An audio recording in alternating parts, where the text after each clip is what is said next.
In the coming days, we may have the chance to see a breakthrough in Korea-Japan relations. At least that's the hope when South Korean Prime Minister Nak-yon attends the enthronement of Emperor Naruhito on Tuesday, the first ascension of a new monarch in Japan in 29 years.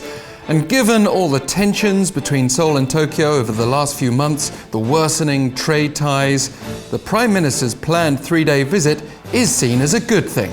But of course, there's a difference between positive optics and an actual breakthrough. So let's take a closer look. First, some quick background. This state of sour relations goes back to Tokyo's colonial rule during the first half of the 20th century, but which has worsened after the Korean Supreme Court ordered Japanese firms in October 2018 to compensate Korean victims of Tokyo's forced labor before and during World War II. Tokyo has since imposed restrictions on key tech trade items, and Seoul's complaint to the World Trade Organization has led to bilateral dialogue in Geneva, with the promise of meeting again soon before the South potentially triggers an independent panel review. That could take years though, and much economic strife, so a direct solution would be ideal. The trouble is, any solution is going to involve compromise from at least one side, and there's national pride and pain at stake. Experts here are hoping I's visit may serve as a watershed moment in helping mend ties. But there's also a mood of caution. On the plus side, I may meet Japanese Prime Minister Shinzo Abe, escalating the level of dialogue that we've seen so far on this dispute.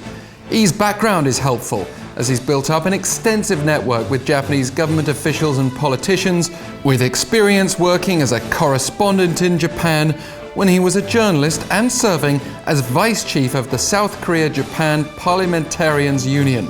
This appears to appeal to Tokyo, as a Japanese government official was recently quoted as saying, "Among President Moon Jae-in's aides, Prime Minister I is the only person Japan can have expectations on.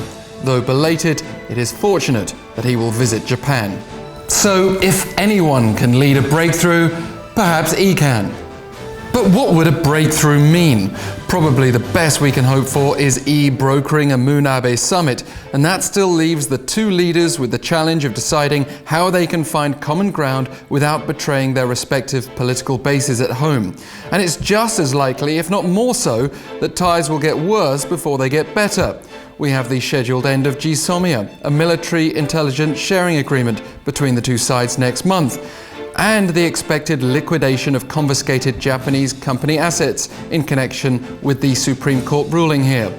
To restore ties and set up a summit would not just be a breakthrough for Prime Minister I, it would be a remarkable act of diplomacy.